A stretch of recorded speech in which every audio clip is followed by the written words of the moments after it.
रियांश और नितिन ऑफिस में break time पर हमेशा की तरह कॉफ़ी पीकर बात करने में बिजी थे।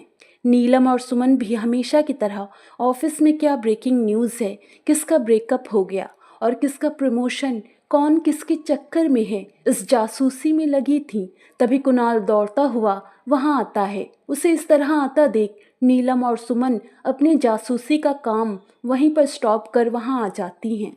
कुणाल के फेस पर लंबी वाली स्माइल देखकर सभी सोच ही रहे थे कि वो बोलना स्टार्ट कर देता है।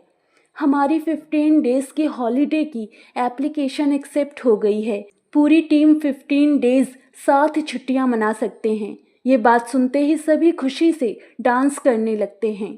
कुणाल इस ग्रुप का लीडर था, पर अब वो सबका बेस्ट बडी बन चुका था। अब हमें अपना वर्क कंप्लीट करना चाहिए। कल लंच टाइम में मिलते हैं। सभी अच्छी सी लोकेशन सोच लो। कल शाम तक सारी प्लानिंग कंप्लीट कर लेंगे। कुणाल की बात पर सभी हाँ में सिर हिलाकर सभी अपने वर्क में फिर से बिजी हो जाते हैं।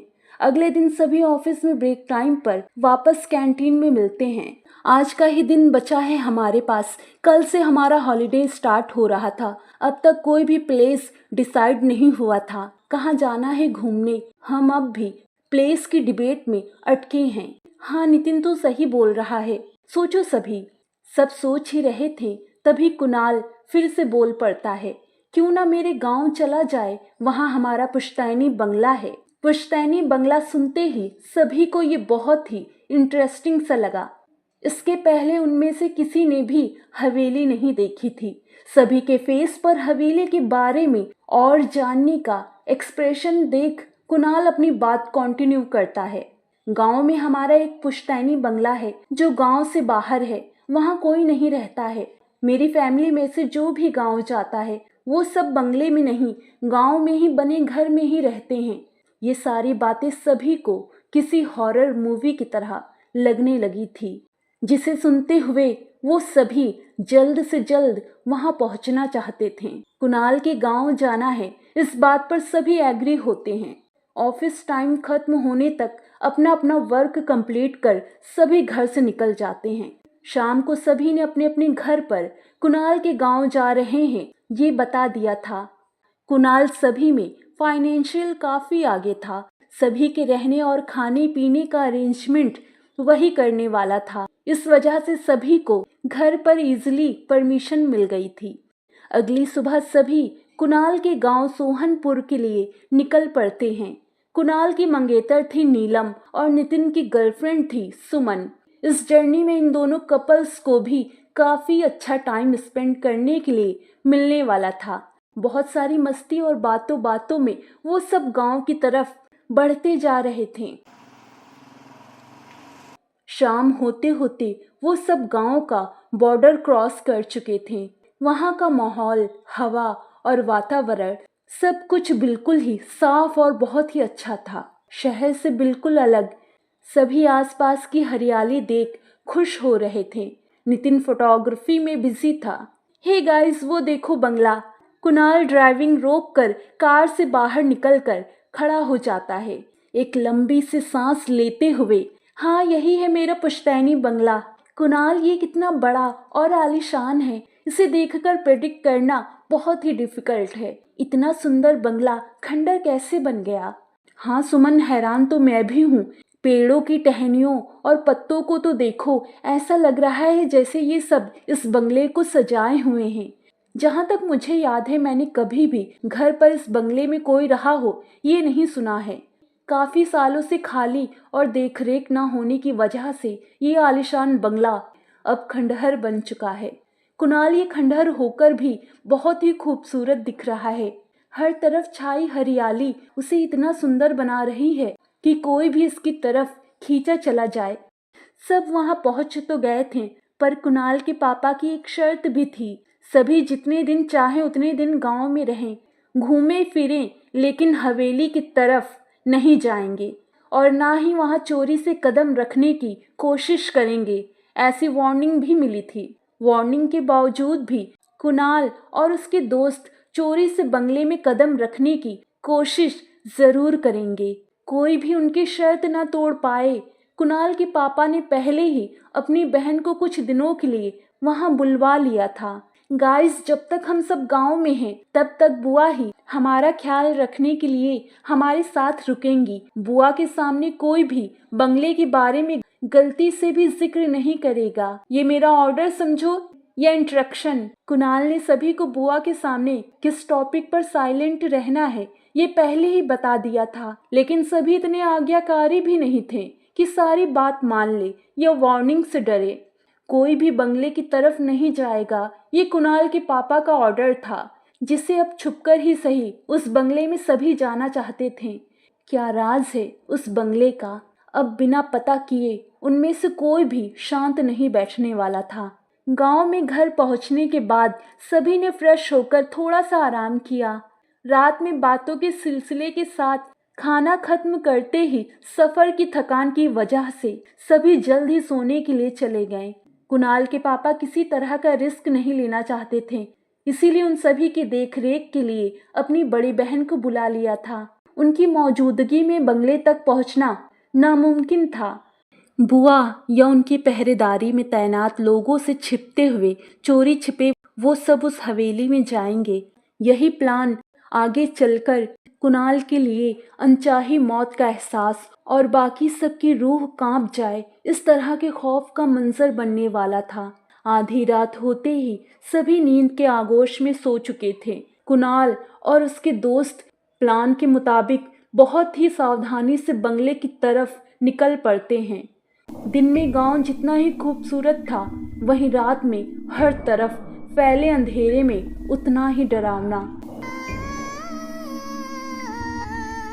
जरा से आते हवा के झोंके उस अंधेरे में किसी की मौजूदगी का एहसास दिलवाने लगते हैं।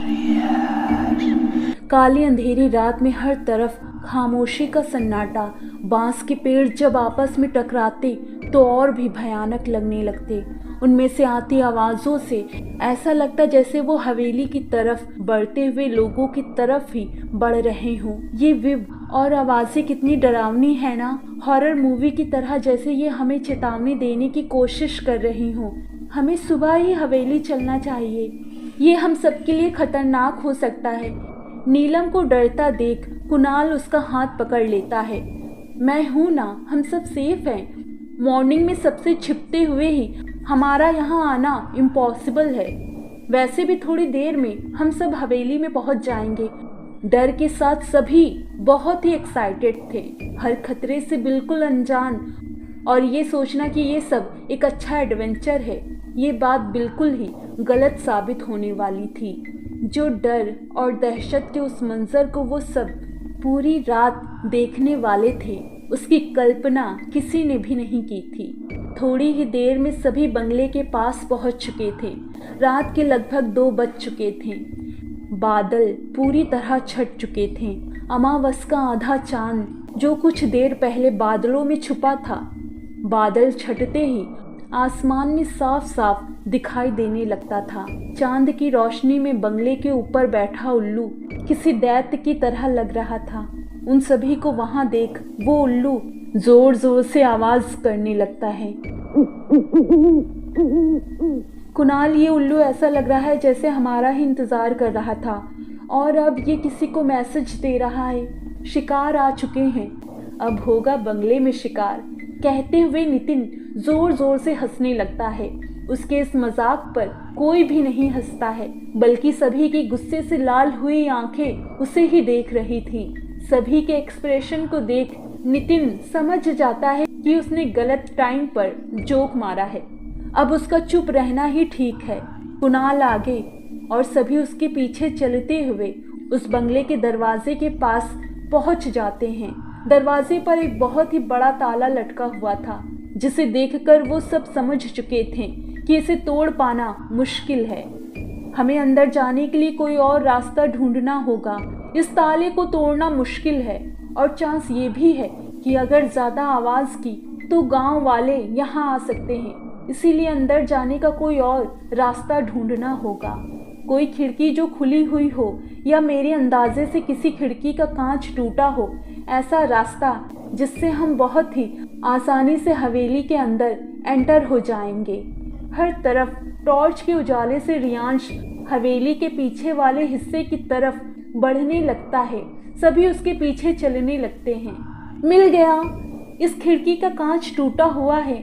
सुमन आगे बढ़कर टूटी हुई खिड़की में हाथ डालकर खिड़की को खोल देती है। थोड़ी ही देर में एक एक करके सभी बंगले के अंदर दाखिल हो जाते हैं। बहुत सालों से वहाँ कोई भी नहीं रहता था।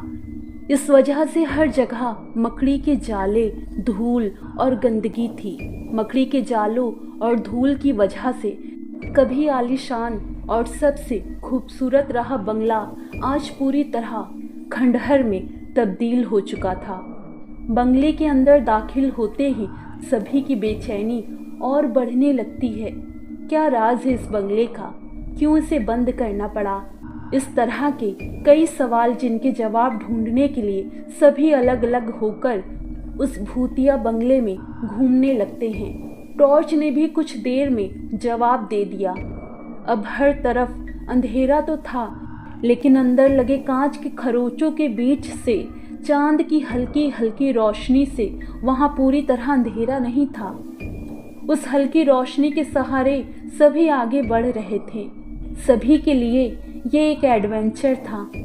सभी ने अलग अलग होकर ढूंढने का डिसीजन लिया, जिसमें कुणाल और नितिन अलग अलग होकर कमरा देखने लगते हैं और रियांश के पीछे सुमन और नीलम चल रही थी। चलते हुए कुणाल के बढ़ते कदम एक कमरे के पास पहुंचते ही रुक जाते हैं। उस कमरे में काफ़ी रोशनी थी, जिसे देखकर कुणाल को बहुत ही अजीब लगता है। यहाँ तो हर तरह जाले और धूल हैं, लाइट कनेक्शन भी नहीं है। फिर इस कमरे में रोशनी कैसे? जब यहाँ कोई रहता नहीं तो ये कमरा बाकी कमरों से इतना साफ कैसे है? कहीं चोर तो नहीं रहते हैं यहाँ? कमरे से आ रही रोशनी कुणाल को और भी बेचैन कर रही थी। कुछ देर सोचने के बाद कुणाल उस कमरे में दाखिल हो जाता है।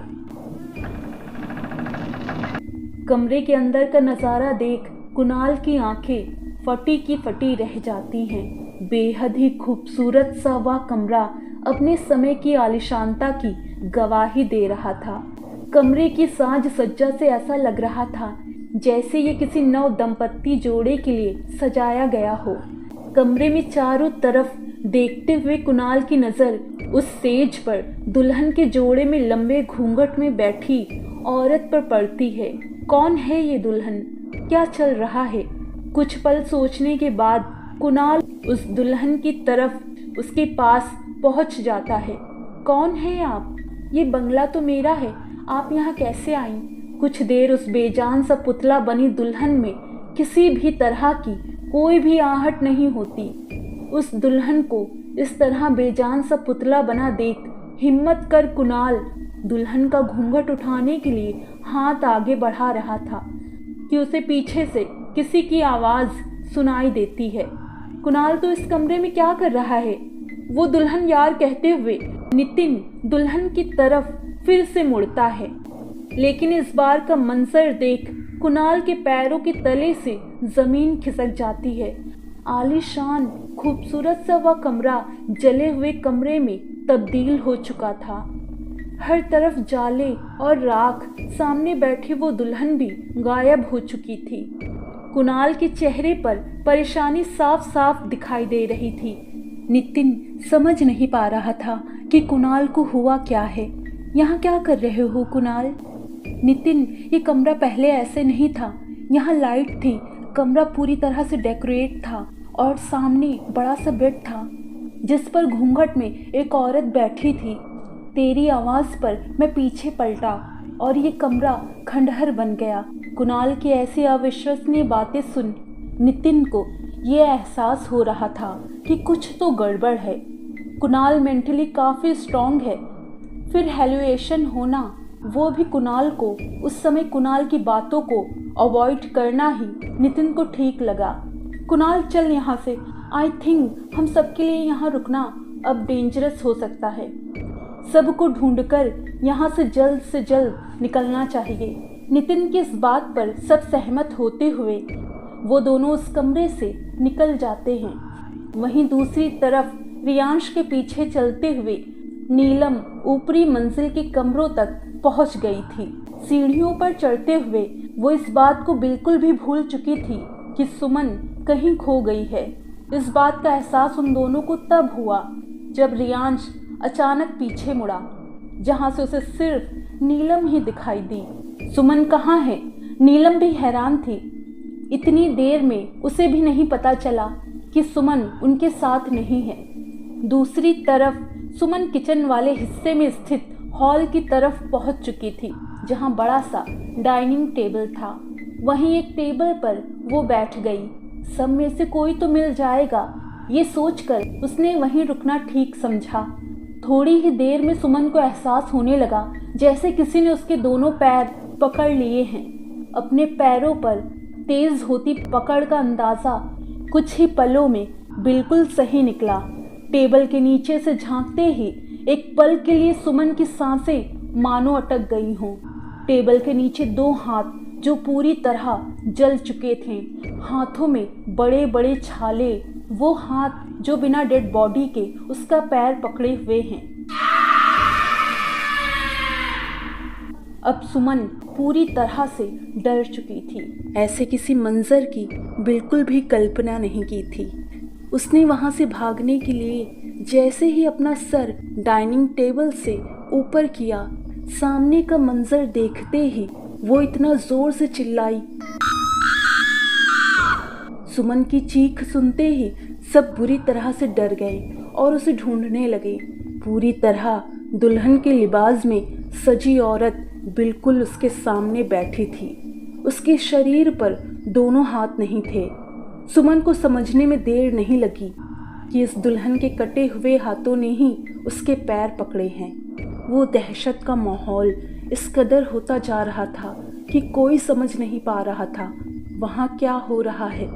हवेली में चांद की हल्की रोशनी इतनी आ चुकी थी कि सब साफ साफ दिखाई देने लगा। उस दुल्हन का एक तरह का चेहरा पूरी तरह से जल चुका था। आंखें बिल्कुल सफ़ेद, जिसमें से किसी तरह का कोई बिंदु नहीं दिख रहा था। बड़े बड़े बाल और लंबे लंबे नाखून, शरीर पूरी तरह से जल चुका था। हर तरफ उसके शरीर से गिरते कीड़े मकोड़े और शरीर पूरी तरह जलकर सड़ चुका था, जिससे आती बदबू असहनीय थी। पलक झपकते ही वो हवा में उड़ने लगी। सुमन लगभग बेहोश होकर गिरने वाली ही थी। तब तक कुणाल, रियांश और नीलम वहां पहुंच जाते हैं। सुमन को कुछ देर होश आने पर सभी को अपने पास पाती है। आसपास उसे वो दुल्हन नहीं दिखाई देती है। डर की वजह से सुमन का शरीर आग की तरह तप रहा था। सुमन सबको देखकर रोने लगती है। जैसे वो लोग नहीं आते तो शायद सुमन अब तक जिंदा नहीं होती। कुछ देर रोने के बाद खुद को संभालते हुए सुमन अपने साथ हुआ वाकया सबको बताती है। उसने सब कुछ बता दिया। सुमन की बातें सुनते ही कुणाल को वो कमरे में हुई घटना याद आ जाती है और वो सबको सेज पर बैठी दुल्हन के बारे में बताता है। अब सभी समझ चुके थे कि इस बंगले की कुछ कहानी है। ऐसा कोई राज है जिस वजह से इस बंगले को ऐसे बंद रखा गया। सभी का टेंशन सुमन की तरफ था, जिसमें से वो नोटिस नहीं कर पाए कि नितिन गायब है। सब वहां से भागना चाहते थे, लेकिन नितिन को ढूंढना भी जरूरी था। आज शायद सभी के लिए ये रात आखिरी रात साबित होने वाली थी। मौत हर पल वार करने के लिए तैयार बैठी थी। ये बात सभी समझ चुके थे। सुमन और नीलम, अभी डरने का वक्त नहीं है। हम सब यहाँ साथ आए हैं तो यहाँ से बाहर भी साथ ही निकलेंगे। मरना होगा तो सब साथ ही मरेंगे, लेकिन डरपोक बनकर नितिन को यहाँ छोड़कर नहीं भागेंगे। कुणाल की हाँ में हाँ मिलाते हुए सुमन और नीलम भी कुणाल के साथ रियांश को ढूंढने के लिए आगे बढ़ने लगती हैं। वहीं दूसरी तरफ नितिन किसी के बुलाने की आवाज़ की तरफ आगे बढ़ रहा था। आवाज़ बंद होते ही उसे अपने पीछे किसी के होने का एहसास होता है। जब वो पीछे मुड़कर देखता है तो वहाँ वही दुल्हन के जोड़े में एक औरत बैठी थी। वो 2 बार वार करने में असफल रही। वो नितिन की तरफ बढ़ी, उसे गले से लगा लेती है। उसके गले लगाते ही नितिन सब कुछ जैसे भूल जाता है, उसके प्यार में डूब सा जाता है। जैसे ही नितिन उसे गले से हटाकर देखने की कोशिश करता है तो उसे सुमन की याद आ जाती है, लेकिन जिसने उसे गले लगाया था वो सुमन नहीं थी। वो एक जली हुई दुल्हन थी जो बहुत ही बदसूरत थी, जिसके लंबे लंबे नाखून नितिन समझ चुका था कि वो पूरी तरह फंस चुका है। ये चुड़ैल है जो कुछ ही देर में उसे मार देगी। चुड़ैल ने अपने नाखून नितिन के गले पर जोर से धंसाना शुरू कर दिया। दर्द की वजह से नितिन जोर जोर से चिल्लाने लगता है। नितिन की आवाज़ सुनकर सभी आवाज़ के पीछे दौड़ने लगते हैं। वो नितिन को मार पाती उससे पहले ही सभी नितिन के पास पहुंच जाते हैं। इस बार दुल्हन के जोड़े में उस चुड़ैल को सभी ने साथ में देखा। कुणाल को देखते ही वो हवा में उड़ने लगती है। तुम्हारा ही इंतज़ार था कुणाल। चुड़ैल की ये बात सुनते ही सभी के पैरों तले से ज़मीन खिसक जाती है। सभी एक दूसरे का हाथ पकड़कर वहाँ से भागने लगते हैं, लेकिन घूम फिर कर जहाँ से भागना शुरू किया था वहीं आकर रह जाते। किसी को भी वो खुली हुई खिड़की नहीं मिल रही थी जहाँ से सभी यहाँ अंदर आए थे, ना ही बाहर निकलने का कोई रास्ता। अब कुणाल को समझ आ गया था क्यों पापा ने उन सबको बंगले में जाने से मना किया था, क्योंकि वहाँ सबकी जान को खतरा था।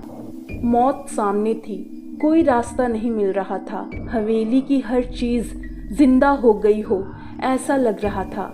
पहले से भी और भी डरावनी लगने लगी थी हवेली। अंदर से वो चुड़ैल कुणाल को पाना चाहती थी। उसे देखकर लग रहा था ये अपनी शादी वाली रात ही मरी हो। उसने कुणाल की तरफ इशारा किया और कहने लगी, मुझे तुम्हारा ही इंतज़ार था। ये दूसरी बार था जब उस दुल्हन यानी चुड़ैल ने ये कहा, तेरे बड़ों की गलतियों की सज़ा तो तुझे मिलेगी ही। तभी ज़मीन में से अचानक ही कांटे के पौधे बाहर आने लगे जो कुणाल के अलावा सभी को जकड़ लिया था। हिम्मत करते हुए कुणाल उस चुड़ैल से पूछता है, कौन हो तुम और क्या चाहती हो हमसे? कुणाल की ये बात सुन वो ज़ोर ज़ोर से हंसने लगती है।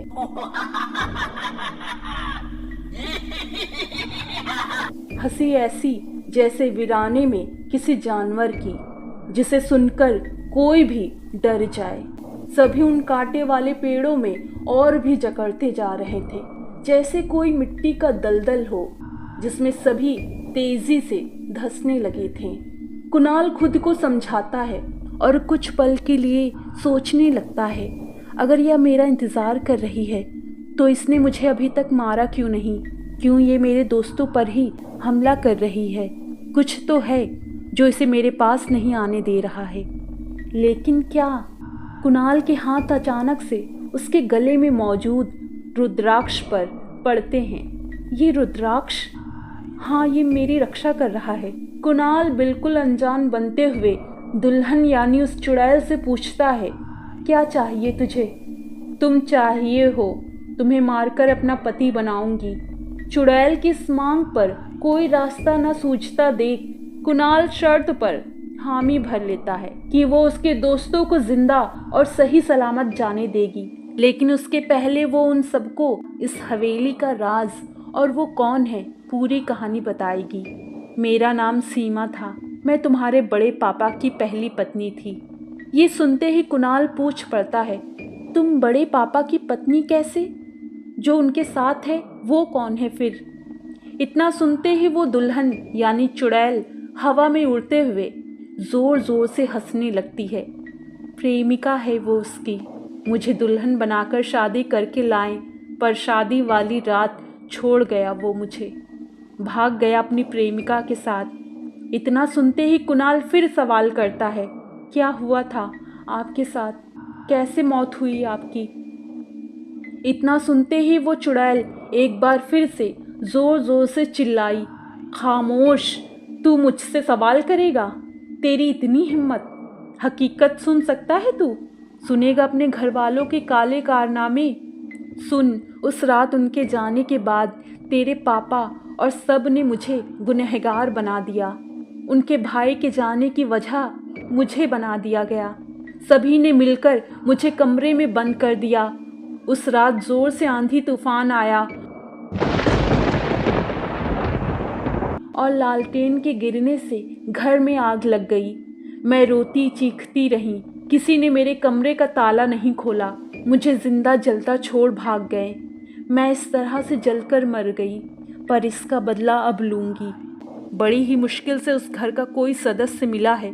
तुझे तो मैं मार कर ही अपना बना लूँगी। कहते हुए चुड़ैल जोर जोर से हंसने लगती है। देखते ही देखते वो भयानक हवेली पहले की तरह आलीशान महल में तब्दील हो जाती है। वहीं दूसरी तरफ कुणाल की बड़ी बुआ सारे बच्चे अच्छे से सो गए हैं या नहीं देखने के लिए एक बार उन सबके कमरे में आती है। वहाँ किसी को ना पाकर उन्हें समझने में देर नहीं लगती है कि कुणाल और सब बंगले की तरफ गए हैं। उन सब की जान को खतरा है। बुआ जी देर न करते हुए घर में उनकी सुरक्षा के लिए मौजूद सभी लोगों और गांव वालों को एकत्रित करके उन्हें सारी बात बताती है। बिना देरी किए अब सभी लोग बंगले की तरफ जाने लगते हैं। वहीं दूसरी तरफ हवेली में शादी का मंडप भी बन जाता है। तेरी मंगेतर है ना नीलम? बेचारी तेरा होने वाला पति बस कुछ ही देर में मेरा हो जाएगा और तू कुछ नहीं कर पाएगी। कैसा प्यार है तुम दोनों का। और फिर जोर जोर से हंसने लगती है।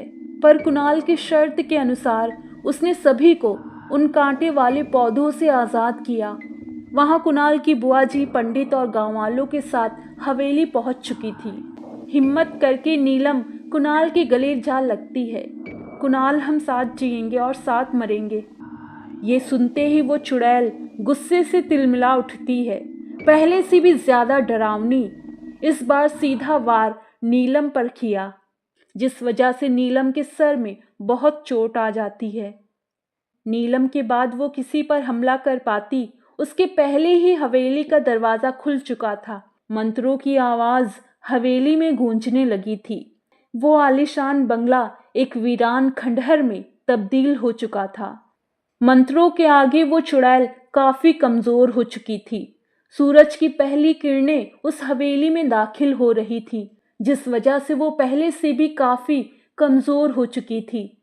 पंडित जी ने मंत्रों से उस चुड़ैल यानी दुल्हन को कुछ ही देर में कैद कर लिया। इस घटना ने सभी को सबक सिखाया।